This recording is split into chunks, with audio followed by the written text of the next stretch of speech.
दोस्तों, अपनी मेहनत अपनों के प्यार के साथ ऊपर वाले के आशीर्वाद से बनकर दिखाओ कुछ ऐसा कि लोग बनना चाहें आपके जैसा। दोस्तों नमस्कार।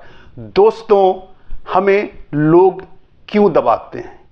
कौन सी ऐसी मानसिकता होती है लोगों की कि जो हमें हर जगह दबाया जाता है? बार बार हमें नीचा दिखाने की कोशिश करते हैं, बार बार वो हमें नीचा दिखाते हैं। दोस्तों, हम इसी टॉपिक पे बात करेंगे। दोस्तों, वीडियो अच्छी लगेगी तो लाइक कीजिएगा, चैनल को सब्सक्राइब कीजिएगा। दोस्तों, हमें लोग नीचा क्यों दिखाते हैं? नीचा दिखाने का कारण क्या है? कौन सी ऐसी गलती हमने करी है या लोग करते हैं कि लोग नीचा दिखाते हैं, और नीचा दिखाने में उन्हें मिलता क्या है? तो दोस्तों, नीचा दिखाने में उन्हें क्या मिलता है, हम इसी टॉपिक पे से बात करेंगे। इससे 4 से 5 पॉइंट हम आपको बताएंगे कि लोग नीचा क्यों दिखाते हैं और इससे उन्हें क्या फायदा और क्या नुकसान होगा, और इससे हमें कैसे बचना चाहिए। तो दोस्तों, पहला पॉइंट है कि ईगो। जिसके पास थोड़ा भी कुछ होता है, और किसी किसी के पास तो ऐसा है कि कुछ भी नहीं होता है लेकिन उसका ईगो उससे बड़ा होता है। उसका ईगो इतना बड़ा होता है कि वो उस ईगो में वो अपना चाहे जितना बड़ा उसका नुकसान हो जाए, वो मार पीट पीट के जाए, पिटाई भी कर खा जाए, कपड़े भी फट जाए उसके, लेकिन वो ईगो के चक्कर में हर जगह उलझता रहता है। पैसे का घमंड हो सकता है उसको, पावर का घमंड हो सकता है उसको, तो उसको हर जगह अपना ईगो सेटिस्फैक्शन चाहिए। उसको हमेशा अपना ईगो दिखाने की कोशिश करता है कि मैं ये हूं।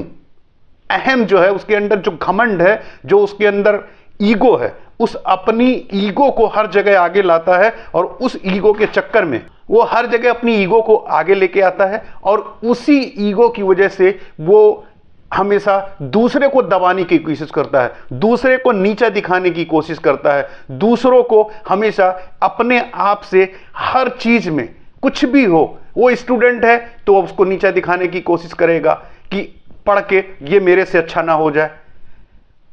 पैसे वाला है तो भी उससे नीचे वाले हैं कि ये उसके बराबर ना हो जाए। तो एक तो उनके अंदर ईगो होता है, उस ईगो के चक्कर में उसे नीचा दिखाने की कोशिश करते हैं। और दूसरा पॉइंट है दोस्तों, घबराहट। यह बहुत अहम पॉइंट है कि वो घबराहट में लोगों को नीचा दिखाता है।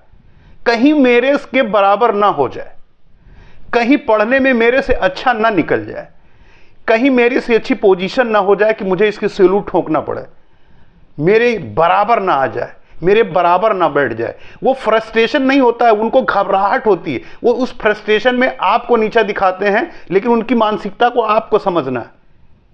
वो घबरा गए हैं आपसे, वो अपने फ्रस्ट्रेशन में कि ऐसा ना हो कि ये मेरे बराबर हो जाए, ऐसा ना हो कि मेरे से ऊपर ओहदे पे चला जाए, ऐसा ना हो कि इसका प्रमोशन हो जाए, ऐसा ना हो कि मेरे से अच्छा नंबर इसका आ जाए। हर फील्ड में, जो जिस फील्ड में होगा उस फील्ड में उसको नीचे दिखाने की कोशिश करेगा। ये उसकी घबराहट होती है। एक तो ईगो में, दूसरी वो घबराहट में, अपने बराबर न हो जाए। पति पत्नी में भी कभी कभी ऐसा होता है कि पत्नी अच्छी जॉब में न चली जाए, उससे ऊपर हायर पोस्ट पे न चली जाए। तो कभी कभी दोस्तों में होता है, गर्लफ्रेंड में होता है कि अरे कहीं अमीर है तो फिर उसका अपनी एक प्रॉब्लम है, उसका अपना एक ईगो है। लड़का गरीब है तो उसका अपना एक ईगो है कि मैं तो गरीब हूं, और वो अपना लड़की हुई ईगो उसको बार बार दिखा रही है, उसको नीचा दिखाने की कोशिश कर रही है। तो हर आदमी अपने आप को सेटिस्फाइड करने के लिए, अपने सेटिस्फैक्शन के लिए, अपनी उसको अपने सुकून से मतलब है। दुनिया के आपके दिल पे क्या गुजर रही है, आपके दिमाग पे क्या गुजर रही है, उसको इससे नहीं मतलब है। देखा, मैंने उसको नीचा दिखा दिया। जब कुछ नहीं उसको मिलेगा तो आपको कहेगा अरे इसका तो रंग ही काला है, देखो साले को बाल उलझे हुए हैं, इसको तो कंघी करने नहीं आता है, देखो कितने दिन से शैंपू नहीं किया हुआ है। अबे कपड़े कभी धुला है? नहीं धुला है, कभी प्रेस कर लिया करो। पसीने से बदबू आ रही है, कभी डीओ परफ्यूम लगा लिया करो। तमाम तरह की बातें, हर बात पे, हर जगह एक एक बात पे वो आपको नीचा दिखाने की कोशिश करेंगे। वो इनकी घबराहट होती है, कहीं ऐसा ना हो कि आप उनके बराबर चले जाओ, और उनके बराबर यदि आप चले जाओगे तो भी वो यही सोचते हैं कि अरे यार मेरे बराबर हो जाएगा तो फिर मेरी इज्जत कौन करेगा, मुझे कौन पूछेगा। ये उनकी घबराहट होती है, ये आपको समझना है। उनसे डरना नहीं है, मैं डरने की बात बिल्कुल नहीं कर रहा हूं, आप मेरी बात को समझिए, डरने की बात नहीं कर रहा हूं, उनसे डरना नहीं है। आप उनके दिमाग को पढ़ो, उनके माइंड के साइकोलॉजी को पढ़ो। वो आपको नीचा यदि घबराहट में दिखा रहे हैं कि अरे यार ये मेरे से ऊपर ना चला जाए, मेरे से बड़ा ना हो जाए, तो ये उनकी घबराहट है।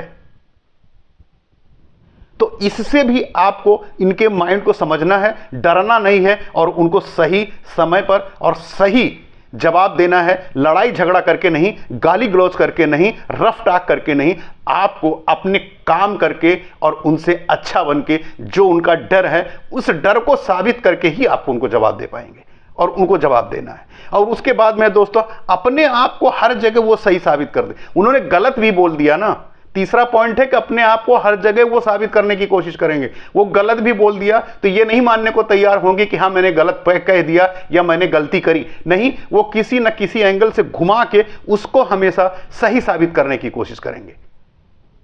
आपको यह भी समझना है कि आखिर ये बात गलत कह रहा है फिर भी ये क्यों उसी बात पे अड़ा हुआ है, लेकिन वो अड़ा रहेगा, अड़ा रहेगा, और जो अड़ा रहता है वही एक दिन टूटता है। आप भी जानते हो कि जो हम्बल होकर रहता है ना, जो पेड़ों में लचक होती है, जिनकी डालें झुकती हैं, उन्हीं डालों में फल लगता है। जो अकड़े होते हैं वही टूटते हैं। जब आंधी आती है ना, तो जितने अकड़े हुए पेड़ होते हैं वो सब रोड पे नजर आते हैं, लेकिन जो हवाओं के झोंके के साथ में वो अपने आप को एडजस्ट कर लेते हैं और हवाओं के साथ में वो झूमते हैं मस्ती में, वो कभी टूटते नहीं हैं, क्योंकि उन्हें हर एक के साथ में एडजस्ट करने आता है, हर एक के साथ में चलने आता है, हर एक के साथ में प्यार से रहने आता है। वो आदमी महान वही होता है जो इन सभी चीजों से परे होता है, इन सभी चीजों से अलग होता है। ना उसके अंदर ईगो होता है, ना उसके अंदर किसी बात को घबराहट होती है। जो अच्छा व्यक्ति होगा वो यही होगा, यार ये मेरा फ्रेंड है, यदि मेरे से आगे निकल जाएगा तो कितनी अच्छी बात होगी। उसके अंदर की मानसिकता ये होगी। लेकिन जो क्रिटिसाइज करने वाला आदमी होगा, जो आपको नीचे दिखाने वाला होगा, उसके दिमाग में ये बात आएगी नहीं, वो दूर दूर तक वो सोच ही नहीं सकता वहां तक, क्योंकि उसका ब्रेन वहां तक पहुंचेगा नहीं। सिर्फ वो अपनी नाक के आसपास ही घूमेगा, अपनी ईगो के आसपास ही घूमता रहेगा, और आपको नीचा दिखाने की कोई ना कोई तरकीब, कोई ना कोई रास्ता ढूंढता रहेगा। चौथा पॉइंट आता है मेरे दोस्त, वो दिखावा करेगा। भले उसकी जेब में कुछ नहीं है, कुछ नहीं है, लेकिन वो अपने आप को शो ऐसा करेगा, ऐसे शो करेगा। भले वो कपड़े मांग के पहन के आया हो, लेकिन ऐसा शो करेगा कि सबसे बड़ा रईस वही है। भले फाइनेंस मोबाइल कर लिया हो, एप्पल का या एमआई का किसी का मोबाइल मांग के ही लाया हो या फाइनेंस करा लिया हो, ले आपकी जेब में पैसे भरे हों, आप 200 रुपए की शर्ट पहने हो, वो 500 1000 रुपए का शर्ट पहन के आएगा। भले वो कर्जा लेके आएगा, लेकिन आपको दिखाने की कोशिश करेगा, दिखावा में वो रहेगा, क्योंकि जब तक वो दिखाएगा नहीं तब तक उसका ईगो सेटिस्फाइड नहीं होगा, उसके ईगो को सेटिस्फैक्शन नहीं होगा। तो वो दिखावा करेगा, अपने आप को साबित करेगा, और अपना ईगो सेटिस्फाइड करता रहेगा, और उसे ये डर रहेगा कहीं लोग आपके साथ ना चले जाएं मुझे छोड़ के। लोग मुझे देखते हैं क्योंकि मैं कपड़ा 2000 रुपए की शर्ट पहना हूं, आप 200 रुपए की पहुंच जाए, लेकिन ये नहीं मालूम है कि आज आप 200 रुपए की पहन रहे हो, 200 रुपए में यदि 2000 रुपए का मान लो आपकी कमाई और उसकी है, तो 2000 रुपए की वो शर्ट पहन रहा है, 2000 में 200 की आप पहन रहे हो, बाकी पैसे को आप कहीं ना कहीं इन्वेस्ट कर रहे हो, कुछ ना कुछ सीख रहे हो, चाहे वो पढ़ाई कर रहे हो, चाहे कुछ उससे लर्निंग ले रहे हो। तो आगे महान कौन बनने वाला है, बड़ा कौन बनने वाला है, तरक्की किसकी होने वाली है। तो मेरे दोस्त ये रहे 5 पॉइंट मैंने आपको बता दिए। 5वां पॉइंट है कि अच्छा वक्त।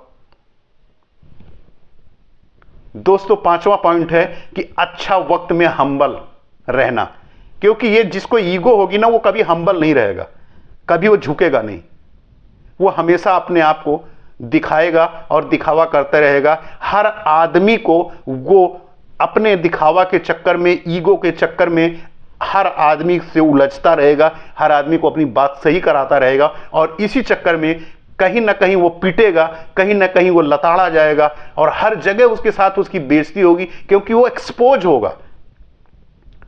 कहीं ना कहीं तो झूठ कितना दिन तक रहता है, आप भी जानते हो, कोई झूठ के पांव ज्यादा दिन तक रुकते नहीं है। तो एक्सपोज होगा, उसकी बेइज्जती होगी, उसके कपड़े फटेंगे, सब कुछ उसके साथ होने वाला है। और दोस्तों इसके साथ में आपको इसका निष्कर्ष ये है कि उनसे आपको बचना है। तो जैसे दूध में मलाई होती है ना, जैसे दूध में मलाई होती है, जब हम चाय पीते हैं और चाय बन के आती है और थोड़ी देर रख दी जाती है तो चाय के ऊपर एक मलाई की लेयर आ जाती है। तो हम आप करते हैं चाय को तो फेंक नहीं देते हैं, तो चाय को फेंक नहीं देते हैं तो फूंक मार करके चाय की मलाई को किनारे कर देते हैं या कप के ऊपर किनारे टिका देते हैं और हम चाय को पी जाते हैं। यही तो करते हैं ना, और यही यहां भी कर। दोस्तों फिर वही बात, अपनी मेहनत अपनों के प्यार के साथ ऊपर वाले के आशीर्वाद से बनकर दिखाओ कुछ ऐसा कि लोग बनना चाहें आपके जैसा। मिलते हैं नेक्स्ट वीडियो में। नमस्कार।